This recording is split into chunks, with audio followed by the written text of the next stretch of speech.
안녕하세요. 오늘의 데일리 뉴스레터에 오신 것을 환영합니다. 1. 중국의 위협. 2. 한국의 대응. 3. 가혹한 형벌. 한번 진실을 알아봅시다. 최근 황당한 주장이 등장해 대한민국을 괴롭히고 있습니다. 바로 우리 해군이 자칫하면 중국이나 북한의 대함 미사일 한 발에 괴멸될 수 있다는 주장인데요. 이 주장의 발단은 바로 우크라이나 전쟁 때문입니다. 현재 우크라이나 전쟁은 무용론 전쟁이라고 불러도 될 정도로 온갖 무기체계에 대한 검증이 이루어지고 있습니다. 그 중에서도 가장 극단적으로 평가되는 무기체계가 있습니다.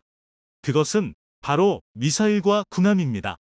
매번 새로운 전황이 올라올 때마다 막장의 끝을 보여주는 러시아군이지만 유감스럽게도 미사일 폭격은 나름의 성과를 올리고 있습니다. 특히 무차별적인 미사일 폭격으로 인한 민간 시설 피해가 어마어마합니다.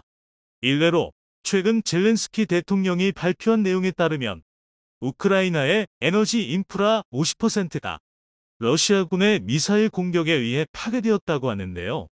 전후 사회시설 복구에 상당한 난항이 예상됩니다. 이에 전문가들은 만약 전쟁이 우크라이나의 승리로 끝나더라도 인프라 부족으로 사회구조가 혼란스러운 틈을 타 러시아의 심리전이 시작될 가능성이 높다고 경고하고 있는데요. 즉, 우크라이나가 외부의 공격이 아닌 내부에서부터 무너지게 할 속셈이라는 것입니다. 이는 상당히 설득력 있는 주장인데요. 이번 전쟁을 백면대계의 전략으로 본다면 진정한 승자는 러시아가 될 수도 있습니다. 물론 그때까지 러시아가 붕괴하지 않고 우크라이나가 서방 세계에서 완전히 척을 지어야 한다는 단서 조항이 붙긴 하는데요. 하지만 지금 러시아의 무차별 미사일 폭격은 분명 위협적인 사실입니다. 반면 러시아 해군이 자랑하던 흑해함대의 강력한 군함들은 속된 말로 팬티 속까지 탈탈 털렸습니다. 특히 러시아 흑해함대의 기함이던 모스크바 함이 고작 넵튠 시대함 미사일 2발에 격침당하면서 러시아 해군의 위상은 정말 바닥으로 떨어졌습니다. 심지어 일각에서는 아무리 배수량이 크고 강력한 군함이라도 대함 미사일 공격에는 무용지물이 되는 것 아니냐는 주장까지 나올 정도인데요. 맞습니다. 확실히 군함은 미사일 공격에 취약할 수 있습니다. 물 위에 떠 있다는 특성상 미사일 한 발만 잘못 맞아도 침몰하는 경우가 부지기수인데요. 더구나 모스크바함이 적 미사일을 요격시키는 방공 순양함이라는 것만 보면 군함 무용론이 불거지는 것도 무리는 아닙니다. 그런데 결론부터 말하면 이는 명백히 잘못된 생각입니다. 애초에 모스크바함이 어이없게 침몰한 건 내부에 제대로 된 기만 체계가 탑재되지 않았기 때문입니다. 더구나 그나마 남은 방어 체계는 러시아 수뇌부의 부전 부패로 팔아먹을 수 있는 건 모두 팔아먹어 이미 제 성능을 발휘하지 못했는데요. 사실 현대의 제대로 된 군함들은 처음부터 대함 미사일을 맞지 않겠다는 각오로 전력을 감화하고 있습니다. 그래서 준비했습니다. 오늘은 대한민국 전투함이 대함 미사일을 방어하기 위해 새롭게 개발하는 무기체계에 대해 알려드리겠습니다. 제2차 세계대전이 끝나면서 전함은 급격한 몰락을 맞이했습니다. 항공모함이 등장하고 로켓, 미사일 기술이 발전하면서 더 이상 강력하고 커다란 대구경 함포가 불필요해진 건데요. 오죽하면 현대 구축함 등의 대구경 함포를 탑재하는 건 과거의 기술이라는 주장까지 나오고 있습니다. 쉽게 말해 실제적인 쓸모보다는 예전부터 사용해왔으니까 탑재한다는 것입니다. 좀 과격한 주장이긴 하지만 이런 말이 나올 수밖에 없는 이유가 있는데요. 바로 기술의 발달로 대구경 함포의 한계가 너무 뚜렷하기 때문입니다. 단적인 예가 러시아의 상징이었던 기함 모스크바의 침몰 사건입니다. 만재 배수량 11,490톤의 모스크바함은 1982년 취역한 이래 무수한 개량을 거치면서 러시아를 대표하는 기함으로 활약해왔는데요. 이 모스크바함에서 가장 특별한 무기가 바로 AK-230, 130mm 이면장 함포입니다. AK-230은 역사상 마지막으로 개발된 이면장 함포로 유명한데요.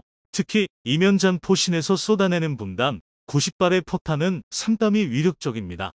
게다가 이 포는 90톤에 달하는 육중한 무게로도 양각이 80도 이상이라 제한적인 대공 포격까지 가능합니다. 단순히 화력적인 측면에서는 명실상부 세계 최강의 한 포라고 불러도 손색이 없습니다. 하지만 AK-130만은 치명적인 단점이 있습니다. 다름 아닌 유효 사거리가 최대 30km밖에 안 된다는 것입니다. 수평선에서부터 적을 탐색하는 현대해전에서 이 정도 사거리는 거의 근접전이라 해도 과언이 아닙니다. 이로 인해 특수한 경우를 제외하면 현대해전에서 대구경 함포를 사용하는 일은 거의 없다는 것입니다.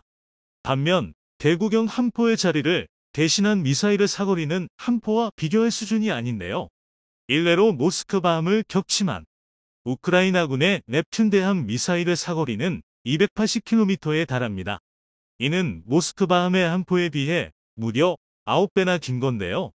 이 때문에 대함 미사일은 함선을 위협하는 가장 치명적인 공격 무기로 평가받습니다. 더군다나 대함 미사일에는 대부분 시스키밍 기술이 적용되어 있습니다. 시스키밍은 해수면 기준 50m에서 최대 2m 이하로 낮게 비행하는 기술인데요. 레이더의 탐지판은 기본적으로 직진의 성격을 갖기 때문에 수평선 아래에 있는 물체를 탐지하는 게 불가능합니다. 그런데 시스키밍 미사일은 수면에 가까이 비행하면서 최대한 오랜 시간 수평선 아래에 머물게 됩니다. 다시 말해 레이더상으로는 아무것도 없던 수평선에서 갑자기 미사일이 튀어나오는 것처럼 보이는 것입니다. 실제로 시스키밍 대함 미사일의 탐지 시간은 미사일의 속도에 따라 다르지만 통상적으로 짧으면 25초, 길어도 180초가 넘지 않습니다. 즉, 이 짧은 시간 안에 대함 미사일을 격추시켜야 하는 건데요. 이 덕에 시스키밍 기술이 적용된 대함 미사일은 높은 고도에서 날마우는 대함 미사일보다 격추하기가 더 어렵습니다. 그러니 아무리 모스크바함이 러시아의 기함이라 하더라도 레이더가 제대로 작동하지 않았다면 이런 넵튠 미사일을 격추하기란 사실상 불가능한 게 단면인데요. 상황이 이렇다 보니 일각에서는 대한민국의 해상 전력에 대한 경고의 목소리가 나오고 있습니다. 과연 모스크바함과 대한민국의 함점이 다를 게 있냐는 것입니다. 심지어 이러다 중국이나 북한의 대함 미사일 한 발에 우리 해상 전력이 봉쇄당하는 것 아니냐는 우려 섞인 주장까지 제기되었는데요. 먼저 결론부터 말씀드리자면 이미 우리군의 해상 전력은 대함 미사일에 대한 완벽한 대비책을 탑재하고 있습니다. 바로 대함 유도탄 기말 체계입니다. 대표적인 경우만 살펴보자면 우선 세종대왕급 구축함에는 프랑스와의 기술 협력을 통해 국내에서 생산한 카가가이 MK 체프 플레어 발사기가 탑재되어 있습니다. 이는 대함 미사일뿐만이 아니라 현대의 유도 미사일은 전면부에 장착된 능동 레이더에서 전파를 뿌리고 되돌아오는 반사파의 방향과 시간을 이용해 목표물의 거리와 위치를 판단하는데요. 카가가이 MK 같은 대함 유도탄 기만 체계는 이를 속이기 위해 대함 유도탄이 포착되면 자동으로 체프를 발사합니다. 유도 미사일의 레이더를 역이용해서 공중에 전파가 잘 반사되는 물질을 살포하는 것입니다. 이 때문에 유도 미사일은 더 큰 전파를 반사하는 체프 구름을 향해 엉뚱한 곳으로 날아가게 됩니다. 애초에 공격받을 틈을 주지 않는 건데요. 플레어 또한 비슷한 원리입니다. 보통 적외선 추적 방식의 유도 미사일은 주변에서 가장 뜨거운 물체를 쫓아가는데요. 플레어는 마그네슘과 나트륨 등이 혼합된 화학물질을 공중에 살포해서 고온을 방출합니다. 일반적으로 현대에 대한 미사일은 대부분 레이더 유도와 적외선 유도를 모두 탑재하고 있기 때문에 우수한 성능의 대함 유도탄 기말 체계는 체프와 플레어를 동시에 발사하는데요. 그 대표격이 바로 카가가이 MKE입니다. 카가가이 MKE는 위협정보 탐색 단계부터 발사 단계까지 전부 자동으로 운용됩니다. 이 덕에 만약 레이더에서 대함 미사일을 놓치더라도 안전하게 대응할 수 있습니다. 또한 근거리용으로 7개의 슈트케이스, 원거리용으로 9개의 로켓을 구분해서 발사하기 때문에 대함 미사일의 거리에 관계없이 효과적인 대응이 가능합니다. 한편 대한민국의 최신의 이지스 구축함인 정조대왕함에는 독일과의 기술 협력을 통해 국내 생산한 메스가 탑재됐습니다. 메스의 가장 큰 특징은 빠른 속도입니다. 메스는 2.5초 이내에 중량 295kg의 소형화된 발사 체계로 적의 미사일에 대응이 가능합니다. 특히 높이, 방위, 거리, 발사 탄수, 발사 간격을 매우 유연하게 운용이 가능하고 체프 플레어를 자함과 거의 유사한 형태로 살포할 수 있습니다. 이게 가능한 건 전 세계에서 메스가 유일한데요. 장점은 또 있습니다. 최신의 기만 체계인 카가가이 MK와 같은 첨단 장비는 근거리와 원거리에 따라 슈트케이스와 로켓을 따로 발사한다고 말씀드렸는데요. 이는 탄종에 따라 발사 거리, 고도, 반응 시간, 지속 시간, 레이더 반사 면적이 모두 다르기 때문입니다. 하지만 메스에 탑재된 다협력 연막탄 32발로 다양한 사거리에 대응할 수 있습니다. 이런 탁월한 확장성과 편리함 덕분에 메스는 전 세계 대함 유도탄 기만 체계 경쟁에서 독보적인 우위를 선점하고 있는데요. 그런데 얼마 전 한국이 개발하는 대함 기만 체계는 메스나 카가가이 MK보다 더 진보된 기능이 탑재됐습니다. 바로 MMW 레이더 탐색 기능을 보유한 대함 미사일에 대응이 가능합니다. MMW 레이더는 쉽게 말해 더욱 선명한 화질의 레이더인데요. 그런데 여기서 문제는 2010년 이후에 개발된 중국, 러시아, 북한 등의 신형 대함 미사일에 이 MMW 레이더 탐색기가 탑재된 점엉이 포착되었다는 것입니다. MMW 레이더 탐색기가 탑재되면 기만 체계를 구별하는 능력이 획기적으로 개선됩니다. 쉽게 말해 대한민국이 보유한 구형 대함 미사일 대응 체계가 허울만 좋은 반쪽짜리가 된다는 것입니다. 이 때문에 우리 군에 비상이 걸렸는데요. 하지만 다행히 한국과 프랑스가 기술 협약을 통해 최신의 국산 기만 체계를 개발했습니다. 그것은 바로 크크바크입니다. 이 대유도탄 기만 체계는 MMW 레이더뿐만이 아니라 고도로 발달한 유도 미사일에만 적용되는 체프 인식 기능, 적외선 염산 탐지 기능에 대한 기만도 가능한데요. 이로 인해 현존하는 거의 모든 대함 미사일에 대한 기만이 가능합니다. 이 차세대 기만 체계는 프랑스와의 기술 협약을 통해 생산되었지만 발사, 제어 시스템 같은 핵심 기술이 국산화에 모두 성공해서 향후 어떠한 성능 개량도 우리 마음대로 할 수 있는데요. 사실 그동안 우리 군의 대함 유도탄 기만 체계는 수입에 의존하거나 라이선스 생산에 의존해왔습니다.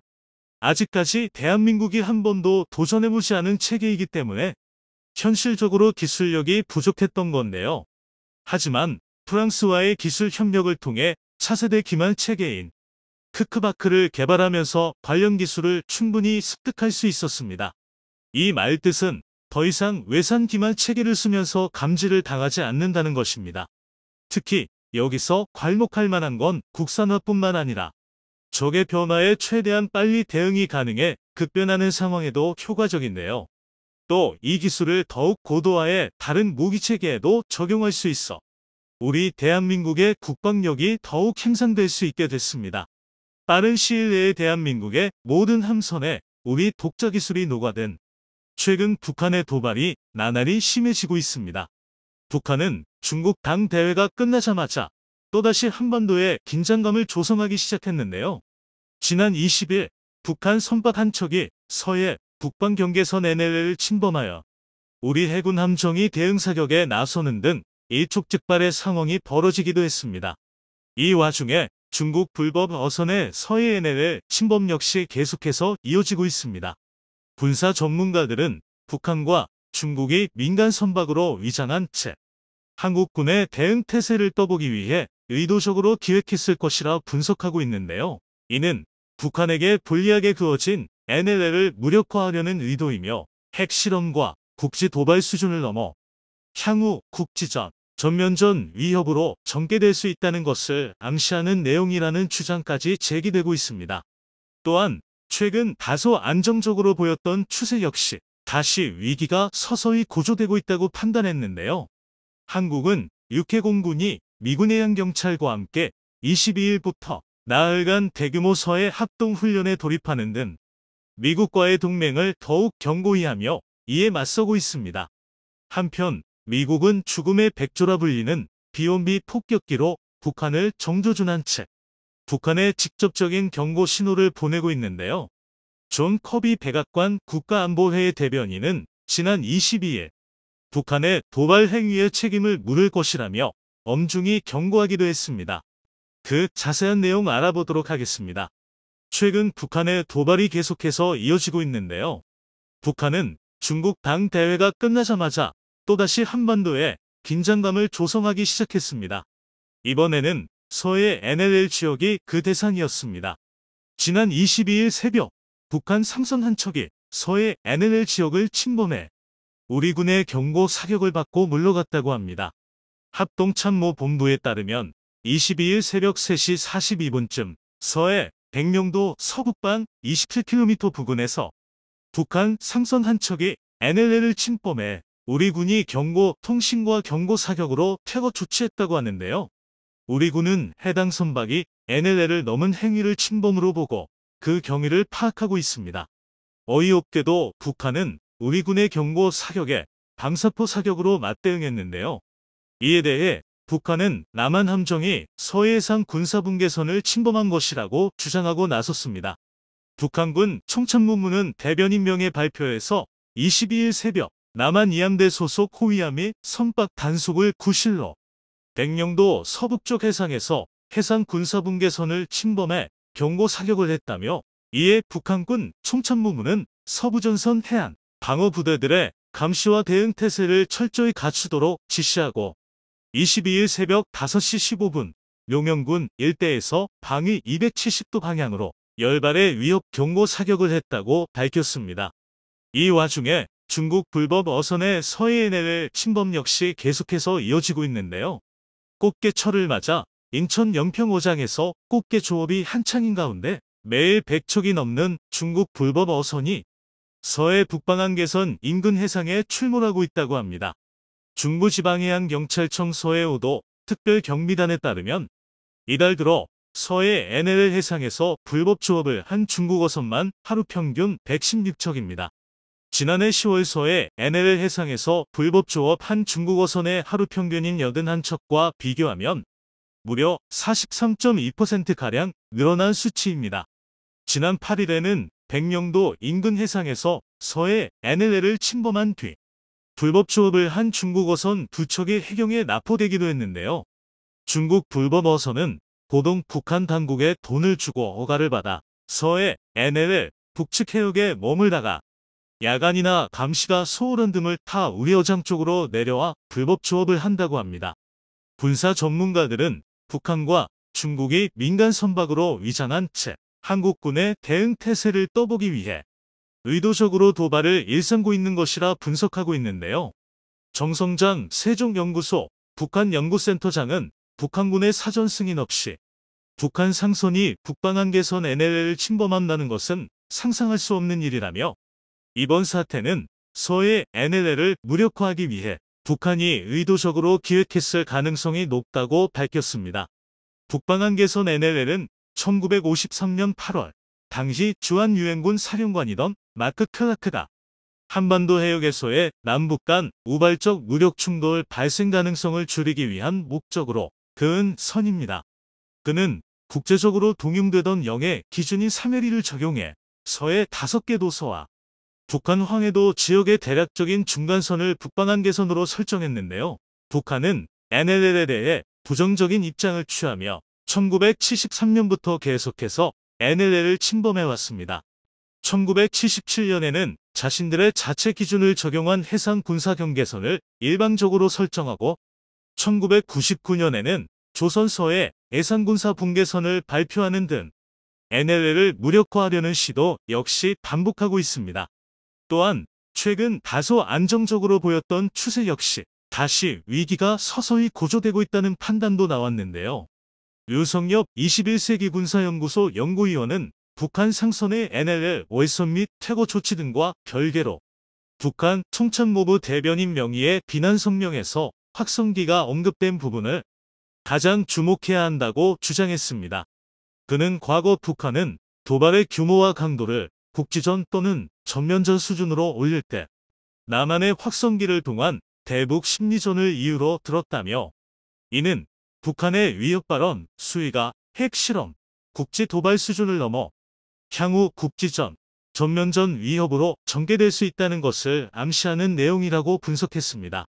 이에 한국은 육해공군이 미군해양경찰과 함께 22일부터 나흘간 대규모 서해 합동훈련에 돌입하는 등 미국과의 동맹을 더욱 견고히 하며 이에 맞서고 있는데요. 우리 군은 북한이 서해 북방 한계선 NLL 인근에서 국지도발을 벌이는 상황을 가정한 실전훈련을 진행할 방침입니다. 이번 훈련에서 해군은 이지스 구축함과 호위함 등 함정 20여 척과 해상 초계기, 해상 작전 헬기 등을 투입했으며, 육군은 아파치 헬기와 해안 경계 부대를, 공군은 F-15K와 KF-16 등의 전투기를, 해안경찰은 함정을 동원했습니다. 또한 이익군의 아파치 헬기와 미 공군의 A-10 등도 참여했습니다. 한미연합전력은 이번 훈련에서 특수전 부대를 태우고 서북 도서로 침투하는 적의 공기부양점 등을 신속하게 탐지 경멸하는 해상 대특수전부대 작전을 비롯해 NLL 국제도발 대응 해양 차단 작전 등을 훈련할 계획이네요. 서해 합동훈련 지휘를 든 류효상 해군 제2함대 사령관은 연합합동 작전 수행 능력을 향상하기 위한 목적의 방어적 훈련이라며, 적 도발 시 훈련한 대로 단호하게 응징해 우리 영해를 사수하겠다고 밝혔습니다. 한편 미국은 죽음의 백조라 불리는 B-1B 폭격기로 북한을 정조준한 채 북한에 직접적인 경고 신호를 보내고 있습니다.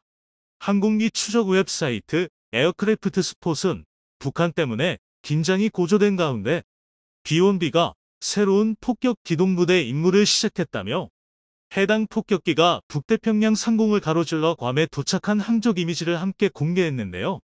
B-1B는 미군이 B-52 폭격기를 대체하기 위한 목적에서 개발한 초음속 전략 폭격기로 1986년에 실전 배치됐으며, 현재 B-52, B-2와 함께 미국의 3대 전략 폭격기로 꼽힙니다. 모양이 백조를 연상시켜 죽음의 백조란 별명을 가지고 있죠. B-1B는 마하 1.25, 즉 시속 1530km의 속도로 비행할 수 있어 괌 기지에서 이륙 후 2시간 남짓이면 한반도 상공에 전개될 수 있습니다. 길이는 44.5m, 최대 항공거리는 12,000km이며 최대 4명이 탑승할 수 있습니다. 현재 운용 중인 기체의 경우 핵폭탄 탑재 기능은 제거되어 있고, B-52 폭격기의 2배에 이르는 60톤 상당의 폭탄을 실을 수 있는데요. 기체 내부에 34톤, 외부에 23톤의 폭탄을 장착할 수 있으며, 고도 60m 초저공 비행과 고속으로 적의 레이더망을 피할 수 있습니다. B-1B는 지난 2017년 9월 F-15 전투기의 호위를 받으며 북한 동해의 국제공역을 비행한 적도 있습니다. 북한의 6차 핵실험과 중거리 탄도 미사일 RM 시험 발사, 김정은 노동당 위원장의 추가 도발 등에 대응하기 위해 위협 비행을 가한 것이었죠. 미군은 올해 6월에도 북한의 핵실험 징후가 포착되자 B-1B를 괌에 배치한 적이 있는데요. 당시 B-1B는 동해와 동중국해 일대 상공에서 일본 항공자위대 소속 전투기와 함께 현대비행 훈련을 하기도 했습니다. 군사 전문가들 사이에선 이번 B-1B 폭격기의 괌 전진 배치를 두고 제7차 핵 실험 준비를 마친 북한을 향한 경고 메시지란 해석이 나오고 있습니다. 지난 22일 미국은 북한이 7차 핵 실험 준비를 마쳤다며 동맹국들과의 긴밀한 협조 속에 모든 비상사태에 대비하고 있다고 밝혔는데요. 존기비 백악관 국가안보회 대변인은 북한은 언제든지 7차 핵실험을 감행할 수 있다며, 김정은이 정확히 무슨 생각인지 모르겠지만 동맹국과 긴밀하게 북한의 도발 행위에 책임을 물을 것이라고 엄중히 경고했습니다. 또한 그는 북한에 대한 정보 역량을 개선하는 작업을 해갈 것이며 한반도와 미국의 안보 자산을 보호하기 위한 방위 역량과 자원을 확보하는 것도 분명히 할 것이라며, 이는 한국 및 일본과 양자 및 3자 공조를 증진하는 것도 포함한다고 밝혔습니다. 한편 네드 프라이스 미 국무부 대변인은 이날 정례 브리핑에서 우리는 북한 도발에 대응하기 위해 장단기적으로 우리의 군사준비 태세를 적절히 조정할 준비가 돼 있고, 동맹국 방어를 위해 방어와 억제력을 강화하는 것도 필요하다고 밝혔는데요. 또한 그는 북한의 북방한 개선 NLL 침범과 관련하여 동맹국 방어를 위한 확정 억제를 더욱 강화하고 있다고 답했습니다. 중단거리 미사일 발사와 공군기 시위 비행 등으로 긴장감을 높여오던 북한이 이번에는 서해 NLL 지역까지 도발 범위를 확대한 만큼 추가 긴장 조성 행위가 이어지지는 않을지 우려될 수밖에 없는데요. 모쪼록 외교와 대화 등 평화로운 방법을 통해 이 문제가 해결될 수 있길 바랍니다.